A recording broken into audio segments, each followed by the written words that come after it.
I'm Colin Canet, and today we're going to talk about how to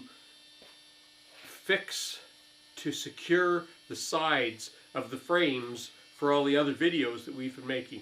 We've had a lot of questions and we've had a lot of comments on people making frames and wondering what the best solution in terms of fastening the sides together and keep them firmly together. And today we're going to address that. Now, what a spline is simply a cut diagonally across the frame corner and then inserted into the end is a little piece of wood, and that wood is glued in.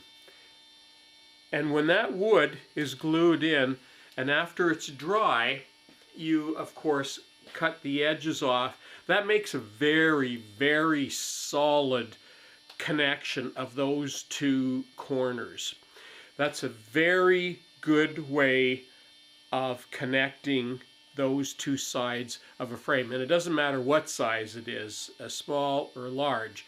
You can put a spline in anything. And today we're going to make the jig that is going to make splines in the corners of your frames. Okay, let's talk for a moment about mechanical fasteners.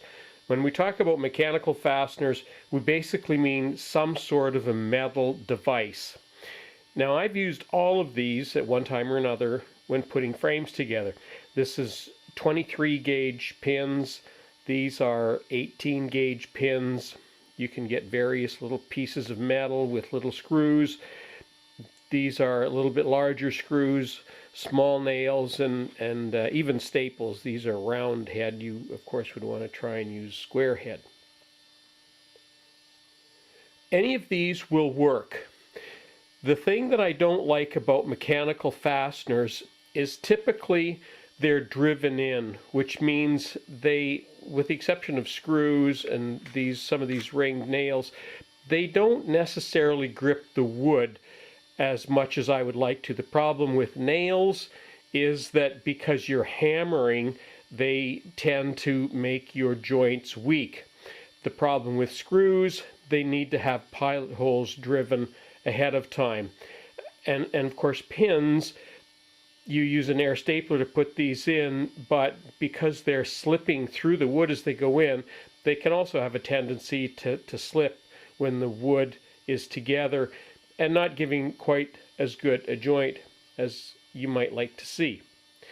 Now, to make this jig, you're going to need some scrap pieces of lumber, and we'll talk about that in a minute. But the splines you're going to be cutting, we're going to be doing that on a table saw. And it doesn't matter the size of the table saw because we're just going to be cutting a small bit into the corners of those frames.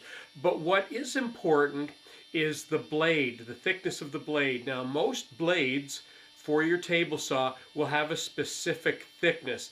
They are typically a 1/16 and 3/32 and an 1/8. And depending on how big your frame is, you might want to pick a wider kerf on a blade or a narrower kerf if it's a smaller blade or if it's a smaller frame. Okay, the materials for making the jig to cut the splines in your table saw are pretty simple. You'll need one piece of 3/4 inch ply,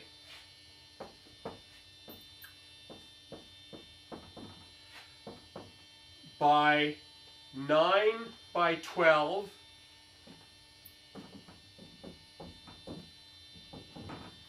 and this size is approximate. You could use a bigger piece of wood if you wanted here. You're also going to need 2 arms, and I'm using 3/4 inch. In this case I'm using pine.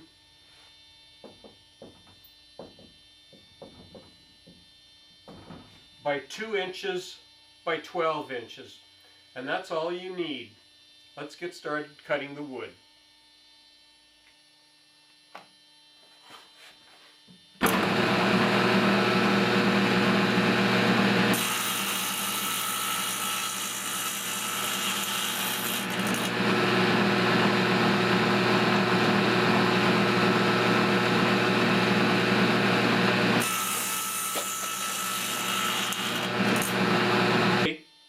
Now what we just did was cut the bottom of each of the arms, and they're basically going to fasten to the wood just like that. So let's get our main backing wood out now, and we'll show you how to set up for that. Okay, just to go back for a moment. So what I've done is I prepared the angles for both arms, and I've actually marked both sides of where the arm's going to fit, and now I've drilled 2 pilot holes because now I'm going to be attaching the arms onto those. Now it's important to make sure that the arms are going to sit flat. So I'm going to screw these arms in.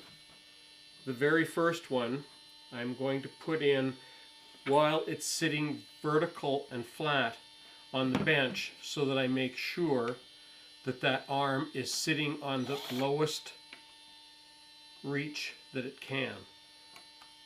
Now the second arm, even though I've marked it, because there might have been a little bit of variation, I'm actually going to use the square on this one to make sure that it's absolutely at 90 degrees.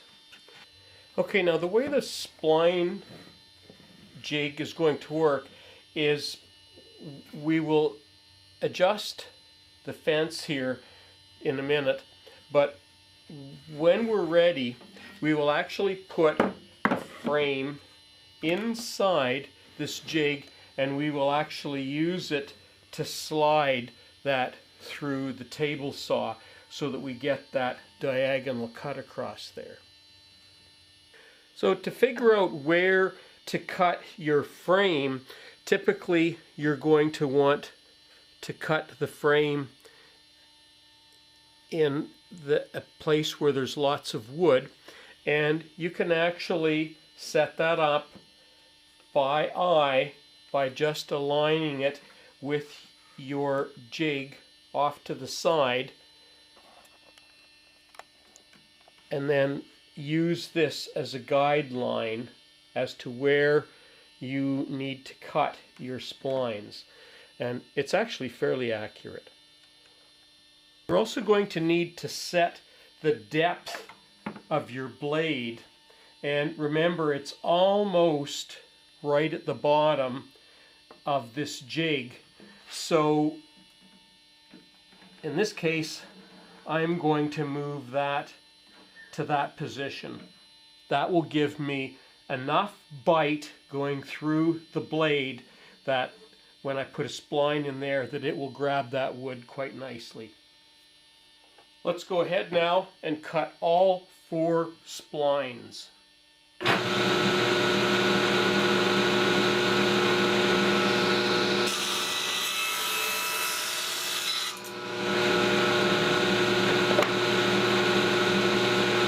And there we have the spline cut into the frame. Now that you've cut the splines, you'll need to find wood. In my case, I'm using 2 veneer layers. I will glue those 2 veneer layers together, and when I do, I will then glue them into that spline. You're going to want to make sure that this wood fits all the way as deep into the spline as you can.